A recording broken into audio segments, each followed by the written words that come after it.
então a palavra de Deus no Evangelho de Cristo, conforme o relato de Marcos, capítulo 4. Marcos, capítulo 4.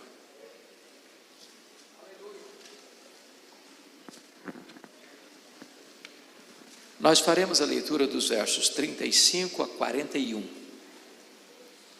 Marcos 4, 35 a 41. Eu estou seguindo a versão atualizada, ARA. Se tiver a versão aí para projeção, ótimo. Se não, fique tranquilo.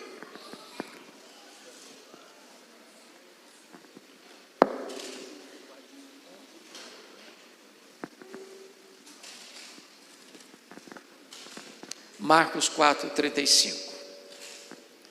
Naquele dia, sendo já tarde, disse Jesus aos seus discípulos: passemos para outra margem. E eles, despedindo a multidão, o levaram assim como estava no barco, e outros barcos o seguiam.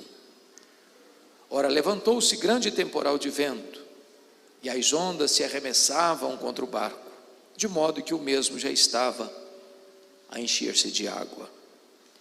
E Jesus estava na popa, dormindo sobre o travesseiro. Eles o despertaram e lhe disseram: Mestre, não te importa que pereçamos? E ele, despertando, repreendeu o vento e disse ao mar: acalma-te, emudece. O vento se aquietou e fez-se grande bonança. Então lhes disse: por que sois assim tímidos? Como é que não tendes fé? E eles, possuídos de grande temor, diziam uns aos outros: quem é este que até o vento e o mar lhe obedecem? Amém?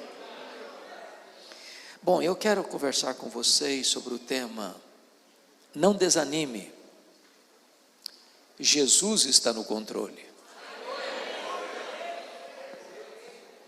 Eu quero iniciar fazendo 4 declarações, 4 afirmações.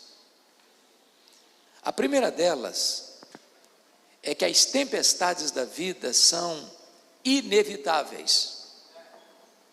Elas chegam, e chegam para todos. Para os homens, para as mulheres, para os ricos, para os pobres, para os doutores, para os analfabetos, para os crentes e para os descrentes. Nenhum de nós consegue viver numa estufa, blindados. A vida não se desenrola numa colônia de férias, num parque de diversões. Aqui enfrentamos lutas, aqui pisamos estradas juncadas de espinhos, aqui atravessamos desertos tórridos, aqui navegamos por mares revoltos. Esta pandemia é uma evidência disso. Todos foram atingidos. Morreram velhos e jovens. Morreram cientistas e analfabetos. Empresários e empregados. Governantes e governados. Sabem por quê? Porque as tempestades são inevitáveis. Elas chegam para todos. Segunda verdade, segunda declaração, à guisa de introdução, é que as tempestades são imprevisíveis. Elas chegam de súbito, sem mandar aviso prévio, nos apanham de surpresa. Elas não tocam a campainha e nem batem a porta, arrombam a porta.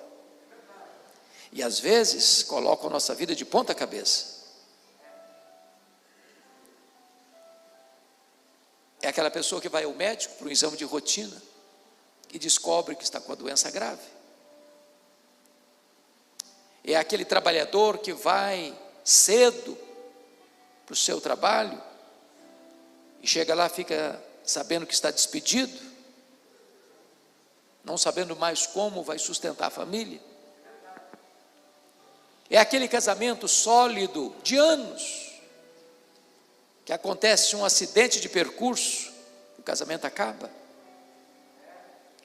É aquele pai e aquela mãe que criam um filho com tanto desvelo, de repente ele se rebela, sai de casa, se envolve com drogas, transtorna a família. É assim na vida. As tempestades são imprevisíveis. Me permito ilustrar isto com a geografia onde ocorreu esse fato. Eu acho que todos vocês sabem que o mar da Galileia não é um mar, é um lago. É o maior reservatório de águas doces do Oriente Médio. O mar da Galileia, ele é cercado de montanhas. Do lado oriental, as montanhas de Golã, e do lado ocidental, as montanhas da Galileia. Esse lago de águas doces tem 21 quilômetros de comprimento por 14 de largura. Ele está a 220 metros abaixo do nível do mar Mediterrâneo. No extremo norte de Israel, poucos quilômetros dali, fica o monte mais alto de Israel, o Monte Hermon, cujo cimo fica sempre coberto de gelo. Ali acontece um fenômeno muito curioso. De vez em quando, os ventos gelados descem do Monte Hermon, e encurralado pelas montanhas, batem na superfície desse lago. Às vezes, sol a pino, começa uma tempestade de vento, subitamente. É muito provável que tenha sido isso que ocorrera naquele dia. Eles saem, o mar está calmo, no meio da viagem, a tempestade os colhe. É assim na vida. Você sai de casa como qualquer outro dia, de repente um acidente, uma notícia trágica, uma dor avassaladora. Mas há uma terceira verdade que eu quero destacar a título de introdução. É que as tempestades não são apenas inevitáveis e imprevisíveis. Em terceiro lugar, as tempestades são também inadministráveis. Aqueles discípulos já tinham lidado com muitas outras tempestades naquele lago. Muitos deles eram pescadores, passaram a vida ali, nasceram ali, cresceram ali, trabalharam ali. Quando a tempestade chegou, certamente eles devem ter pensado: nós sabemos resolver esse problema, já passamos por outros, conseguimos resolver, desta vez vai ser o mesmo. Mas não, o barco não obedecia o comando mais. O mar estava furioso demais, as ondas açoitando o barco frágil com fúria. O barquinho já estava a encher-se de água. Eles não conseguiam resolver o problema. Às vezes é assim na vida, irmãos. Problemas que um dia você enfrentou, você resolveu, agora você enfrenta um outro problema, até parecido com o primeiro, mas você não consegue resolver. Às vezes eu escuto assim algumas irmãs me falando: pastor Hernandes, o homem com quem me casei não é a mesma pessoa. Hoje eu não conheço meu marido, ele me agride, ele me ofende, ele me machuca emocionalmente, às vezes até fisicamente. Às vezes aquele menino, aquela menina tão doce, tão meiga com os pais, agora se transforma num adolescente rebelde, que não escuta pai e mãe. Aquele problema de saúde que você vai no melhor especialista, e de repente aquele que você achava que era a esperança do tratamento eficaz, diz para você: não tem mais jeito, não tem mais jeito. Às vezes as tempestades são inadministráveis. Mas a quarta declaração que eu quero fazer é esperançosa. É que as tempestades são pedagógicas. Sabe o que significa isso? Deus não desperdiça sofrimento na vida de seus filhos. Se você está enfrentando uma luta, isso não pegou Deus de surpresa. Deus não está lá no céu esfregando as mãos, sem saber o que fazer com a pandemia. Deus é soberano. Nada pega Deus de surpresa. Deus não fica em apuros. Se Ele está permitindo você passar por uma luta, é porque tem um propósito nisso. As tempestades não vêm para nos destruir, as tempestades vêm para fortalecer as musculaturas da nossa alma. As tempestades não vêm para nos reprovar, mas para nos aprovar. Você e eu não cremos em acaso. Você e eu não cremos em sorte. Você e eu não cremos em azar. Você e eu não cremos em determinismo cego. Você e eu não cremos em misticismo. Você e eu não cremos em praga rogada em crente. Você e eu não cremos em olho gordo. Você e eu cremos que a mão de Deus dirige o nosso destino, e que todas as coisas cooperam para o bem daqueles que amam a Deus.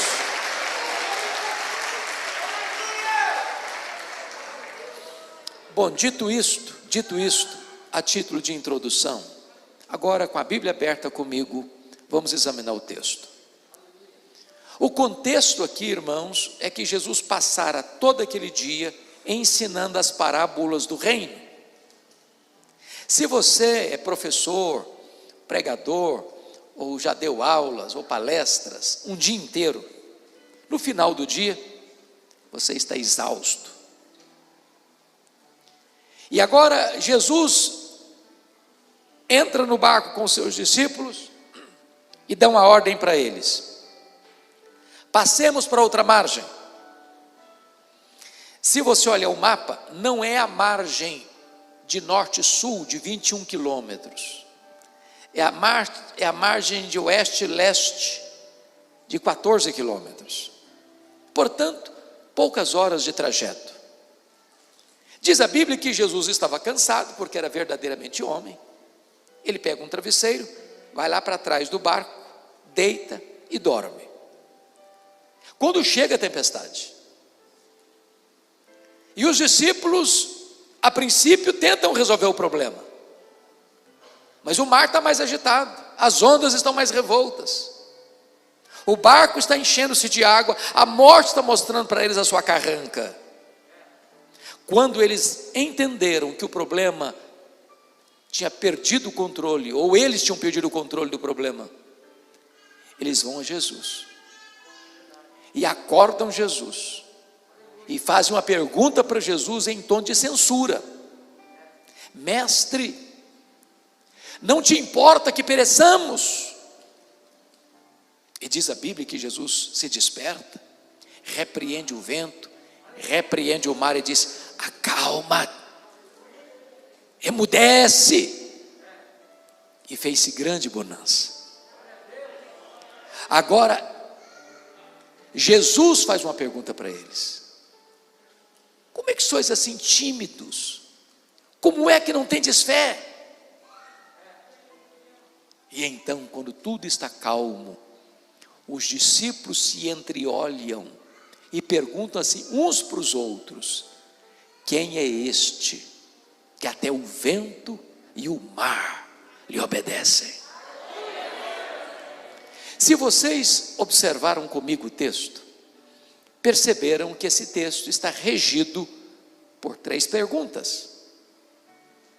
A primeira pergunta está no verso 38. É a pergunta dos discípulos a Jesus.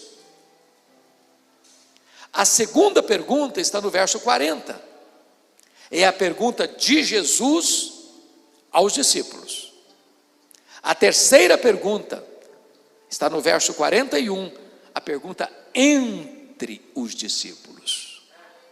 Bom, já que o texto está regido por essas 3 perguntas, é sobre essas 3 perguntas que eu quero tratar com vocês nesta noite. Então vejamos a primeira pergunta: mestre, não te importa que pereçamos?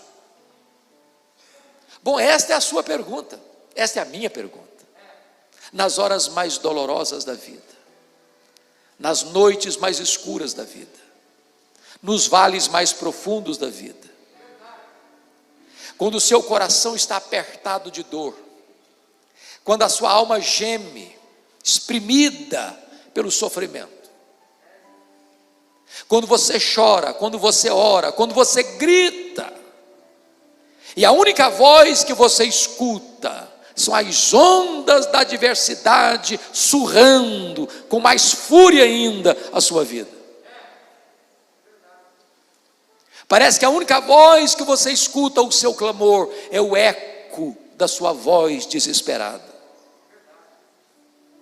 Mestre, não te importas. Em outras palavras, não vais fazer nada. Não estás vendo o nosso sofrimento?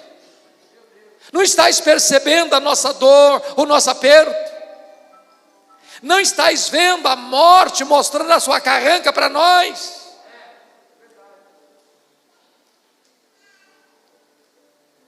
A grande pergunta é: por que esses homens estão fazendo esta pergunta em tom de censura?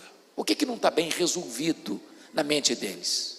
Primeiro, o que não está bem resolvido na mente deles, irmãos, é conciliar a ordem de Jesus, passemos para outra margem, com a tempestade.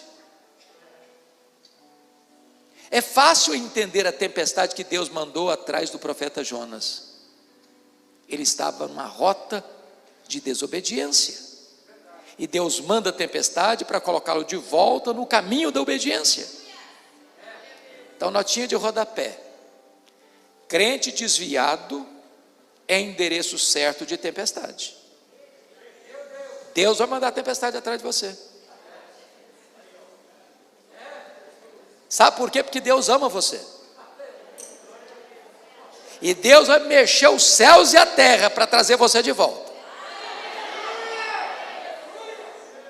Agora, como é que você vai entender que você está fazendo a vontade de Deus, está obedecendo o que Jesus mandou você fazer, e você enfrenta a tempestade? Parece que a nossa percepção mais simples é que, se Jesus está conosco e nós estamos andando com Ele, tudo vai dar certo. Vai ser viagem serena, vai ser céu de brigadeiro. É por isso que eles estão em crise.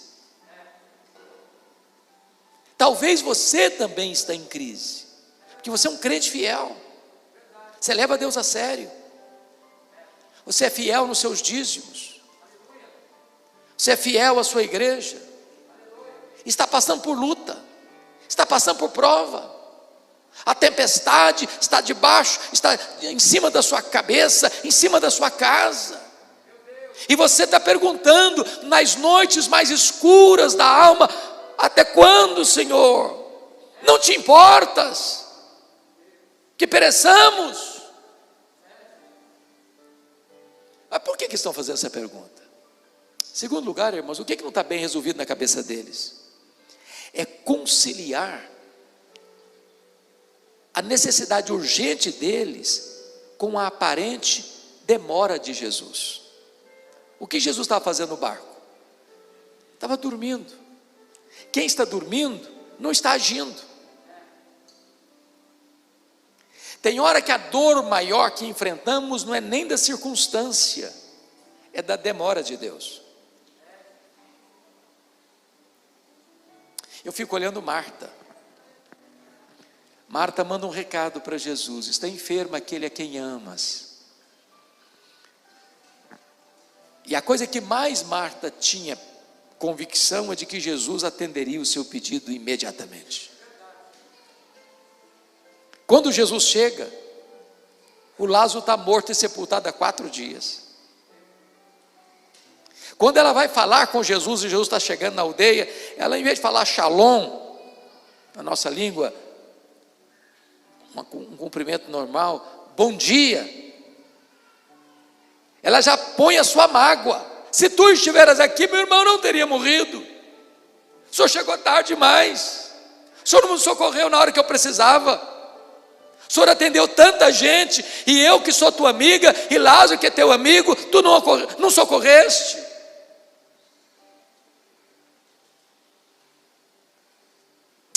Amados irmãos, na verdade, Jesus nunca chega atrasado. O tempo de Deus não é o nosso. O kairós de Deus não é igual ao nosso cronos. Jesus não chegou atrasado em Betânia. Jesus esperou até o quarto dia por uma razão muito simples. Havia uma crença entre os rabinos que um morto podia ser ressuscitado até o terceiro dia de sepultado. Qualquer homem piedoso poderia ser esse instrumento, como Deus usou outrora Elias, Eliseu.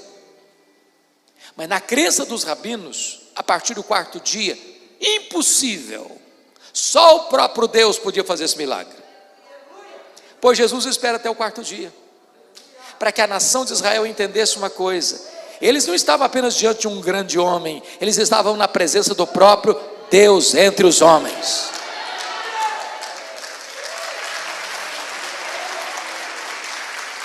Se Deus parece estar demorando, entenda isso, Deus não está longe, Deus não está indiferente. Deus está preparando algo maior e melhor para a sua vida. Bom, então diz a Bíblia que diante desta pergunta em tom de censura, Jesus se levanta, Jesus repreende o vento e o mar. E eu fico imaginando que a palavra de Jesus parece que é como se estivesse dirigindo uma fera selvagem. Acalma, emudece. E o vento tem ouvidos, e o mar escuta a sua voz, e a criatura se encolhe diante do poder e da autoridade do Criador, e houve grande bonança. Aí Jesus entra com a pergunta, a segunda pergunta do texto: por que sois assim tímidos? Como é que não tendes fé? Em outras palavras, Jesus está perguntando: por que vocês estão com medo? Por que vocês estão com medo? Agora, pense comigo, e se você estivesse lá, naquela circunstância, você estaria com medo? Preste atenção que não é um navio, não é um transatlântico, é um barco. É um barco, de noite. O mar está revolto. As ondas estão entrando com torrentes d'água dentro do barco. O vento está empurrando o barco, moendo o barco, ele está rodopiando no mar. Você estaria com medo?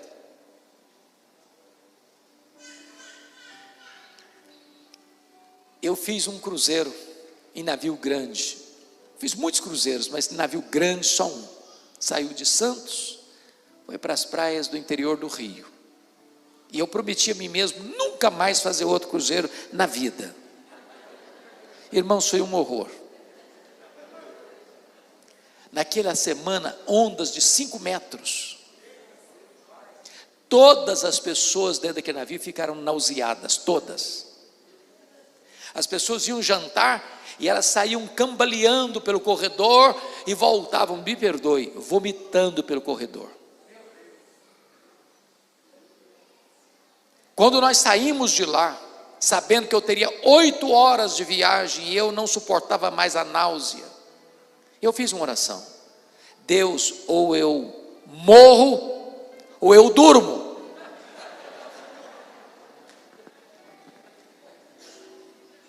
Agora, imagine num barquinho frágil. E Jesus pergunta: vocês estão com medo por causa de quê? Por que vocês não têm fé? Agora, a pergunta é: por que eles deveriam ter fé e não medo? Para ajudar vocês, como um recurso mnemônico, para memorizar, eu vou lhes dar 4 motivos porque eles deviam ter fé e não medo. Todos começando com a letra P. Primeiro, Eles deviam ter fé e não medo por causa da promessa de Jesus, do verso 35. Ele diz: passemos para outra margem. E eu pergunto a vocês, qual era o destino deles? A outra margem. Então note essa frase: promessa de Jesus e realidade são a mesma coisa. Porque nenhuma das promessas de Jesus pode cair por terra. Ele vela pela sua palavra em a cumprir. Em todas as promessas de Deus nós temos o sim e nós temos o amém. Se Ele prometeu, Ele é fiel para cumprir. Sabe por que você e eu ficamos com medo? É porque nós duvidamos que aquele que prometeu é fiel para cumprir o que prometeu. Segundo lugar, por que eles deviam ter fé e não medo? Primeiro, por causa da promessa. Segundo, por causa da presença de Jesus. Jesus estava dentro do barco. Mas quem é Jesus?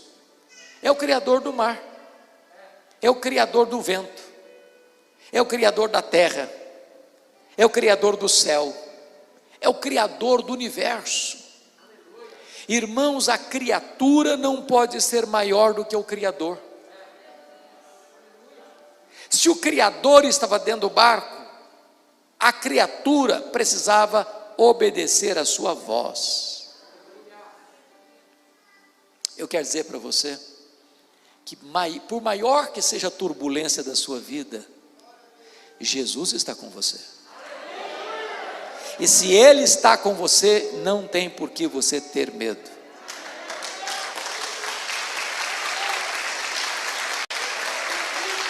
Ele disse: eis que eu estou convosco todos os dias, até a consumação dos séculos. A vitória sobre o medo, irmãos, não é porque eu sou forte, não é porque eu tenho conhecimento, não é porque eu tenho estratégias, não é porque eu tenho muita gente do meu lado. A única forma de você vencer o medo é ter convicção de que Jesus está com você. Ainda que eu ande pelo vale da sombra da morte, não temerei mal nenhum, porque tu estás comigo. Terceiro lugar, por que eles deviam ter fé e não medo? Primeiro, por causa da promessa. Segundo, por causa da presença. Terceiro, por causa da paz de Jesus. Eu pergunto a vocês, o que Jesus estava fazendo no barco? Dormindo. Deixa eu fazer outra pergunta. Jesus sabia que a tempestade viria? É óbvio que sim. Mas se sabia, por que dormiu? Dormiu porque ele sabia que tudo estava sob controle. Então, paz não é ausência de tempestade. Paz é confiança no meio da tempestade. Paz é você saber que Deus está no controle. Eu não estou dizendo que você está no controle. Os discípulos não estavam no controle, mas Jesus estava. E é isso que importa. Ele é o timoneiro. Ele é que está no controle. Então você não precisa ter medo. Você precisa ter fé. Quarto lugar, por que eles deviam ter fé e não medo? Primeiro, por causa da promessa. Segundo, por causa da presença. Terceiro, por causa da paz. Quarto, por causa do poder de Jesus. É curioso que Marcos reúne ao redor desta passagem mais 3 passagens que destacam o poder de Jesus. Aqui Jesus tem poder sobre a natureza. O vento, o mar obedecem a sua voz. Mas quando Jesus desembarca do lado oriental, nas montanhas de Golã, em território das 10 cidades gentílicas, chamada de Decápolis. O cenário não era nada bonito. Era de noite, dentro de um cemitério, no despenhadeiro. Tudo que você não espera ver dentro de um cemitério de noite é alguém vivo.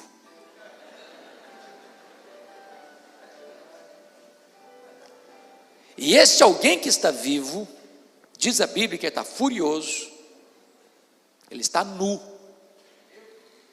que ele está gritando, que ele está correndo no meio dos sepulcros, que ele está se ferindo com pedras,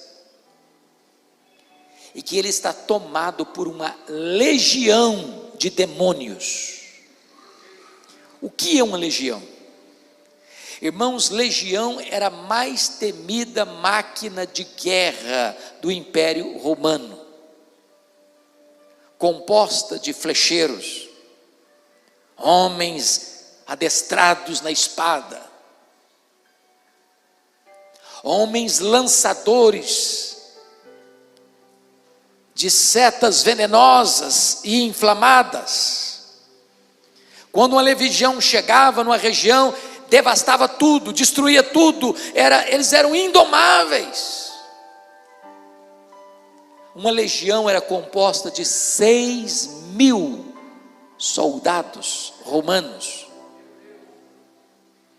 e agora tem dentro de um único homem 6.000 demônios.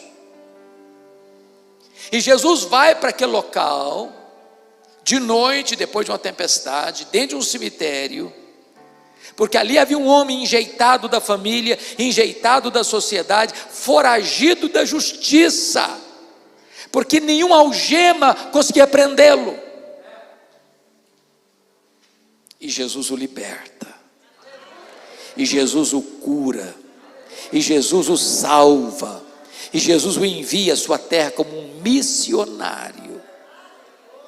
Sabe para que fazer isso? Para mostrar uma coisa: ele tem poder sobre a natureza e ele tem poder sobre os demônios. Quando Jesus retorna para o lado ocidental, havia uma multidão esperando por ele, e lá está o chefe da sinagoga, Jairo, com a filha única de 12 anos, à beira da morte, e ele vai ao encontro de Jesus buscar socorro.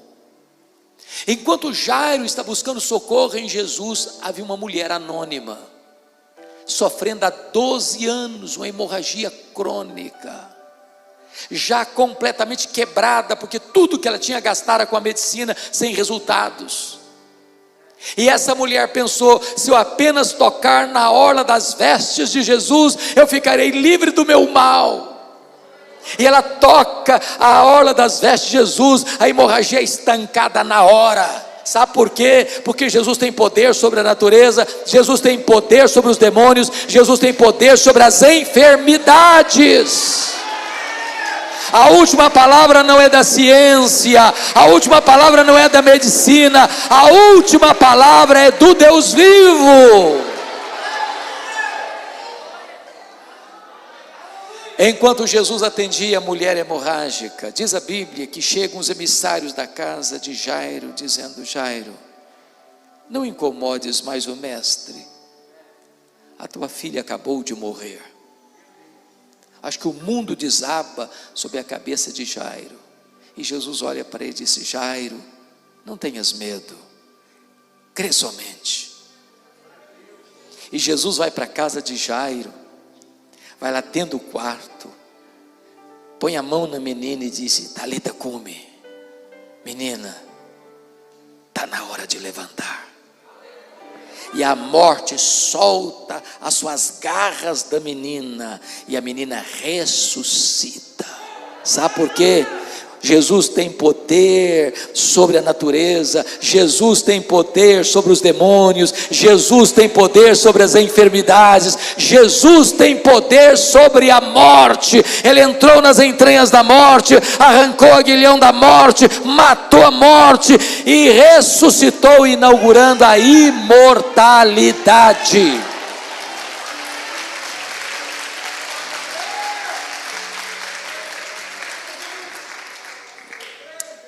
Então você não precisa ter medo, você precisa ter fé, por causa da promessa de Jesus, por causa da presença de Jesus, por causa da paz de Jesus, por causa do poder de Jesus. Mas agora chegamos à última pergunta do texto, no verso 41. O mar está calmo, o barco está balançando serenamente, os discípulos estão tomados de uma grande reverência e temor, quando eles perguntam uns para os outros assim: quem é este que até o vento e o mar lhe obedecem? Que pergunta emblemática. E hoje nós devemos responder esta pergunta. E nós diríamos que este é aquele que com o Pai e com o Espírito Santo, lá nos refolhos da eternidade, antes que o mundo fosse criado, traçou um plano eterno, perfeito, eficaz, da sua vida, da minha vida, da nossa vida. Quem é este? Este é aquele que criou todas as coisas, porque todas as coisas foram feitas por intermédio dele, e sem ele nada do que foi feito se fez. Quem é este? Este é aquele que sustenta todas as coisas pela palavra do seu poder. Quem é este? Este é a semente da mulher, que nasceu para esmagar a cabeça da serpente. Quem é este? Este é aquele de quem os patriarcas falaram, de quem os profetas descreveram, a quem os profetas descreveram. Este é aquele que foi simbolizado pelo Cordeiro da Páscoa, pelo tabernáculo, pela arca da aliança. Este é aquele que foi simbolizado por aquilo que estava dentro da arca: as tábuas da lei, o vaso com maná, a vara seca de Arão que floresceu. Quem é este? Este é aquele que foi simbolizado pelaquela coluna de nuvem que os guiava durante o dia, por aquela coluna de fogo que os guiava durante a noite.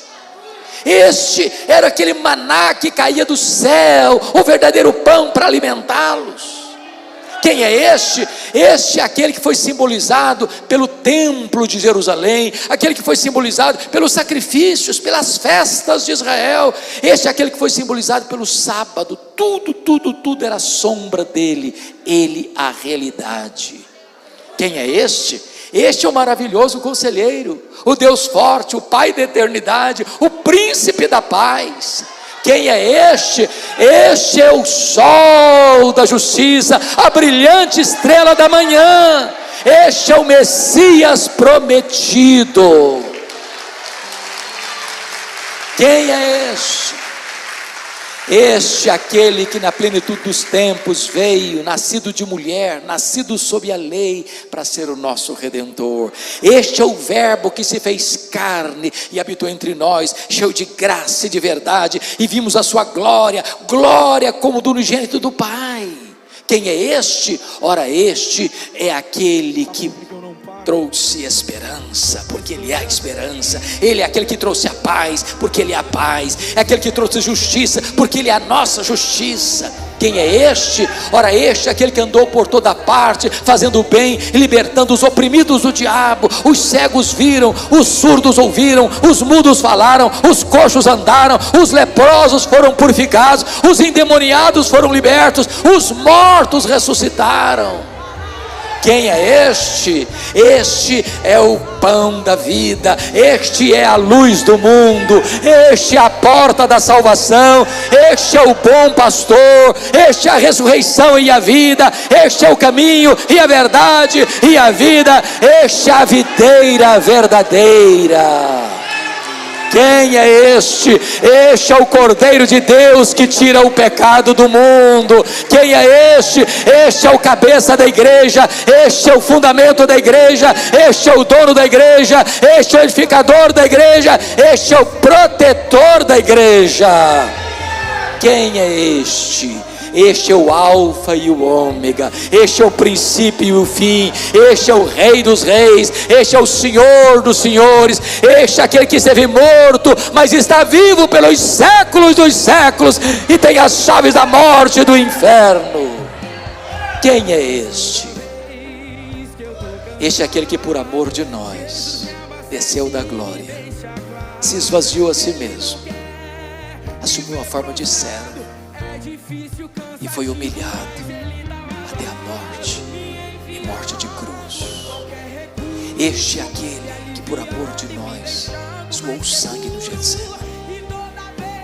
Este é aquele que por amor de nós foi cuspido e esbordoado no Sinédrio, foi vilipendiado e espancado no pretório romano.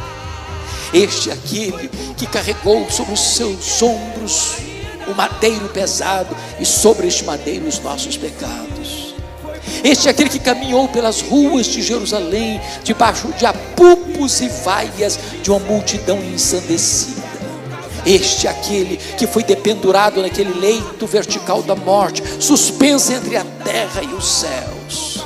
Este é aquele que morreu pelos nossos pecados, segundo as Escrituras, foi sepultado, mas ressuscitou, segundo as Escrituras, para nossa justificação. Este é aquele que matou a morte, este é aquele que tirou o aguilhão da morte, este é aquele que inaugurou a imortalidade e é a ressurreição e a vida, este é aquele que retornou para o céu em glória, este é aquele que está sentado à destra de Deus, este é aquele que governa a igreja, este é aquele que é o Senhor dos senhores e depõe reis e levanta reinos e abate reinos. Este é o nosso grande sumo sacerdote. Este é o advogado justo. Quem é este? Este é o amado da nossa alma, o noivo da igreja, que voltará pessoalmente, visivelmente, audivelmente, repentinamente, inesperadamente, inescapavelmente, vitoriosamente. Quem é este? Este é o juiz de vivos e de mortos, que vai se assentar no trono e vai julgar as nações. Este é aquele que virá para colocar todos os seus inimigos debaixo dos seus pés, e lançará no lago do fogo o anticristo, o falso profeta, o diabo, a morte e todos aqueles cujos nomes não estão escritos no livro da vida. Quem é este? Este é o noivo que entrará com a sua noiva glorificada para as bodas do Cordeiro, e enxugará dos nossos olhos toda lágrima. Já não haverá luto, nem pranto, nem dor, porque as primeiras coisas terão passado. Este é o amado da nossa alma, com quem nós viveremos, com quem nós reinaremos, a quem nós veremos face a face, com quem nós participaremos desta grande festa para sempre e sempre e sempre. Quem é este? Este é o nosso grande Deus e Salvador Jesus Cristo, aquele que diz para você: você não precisa ter medo, você precisa ter fé. Que Ele nos abençoe.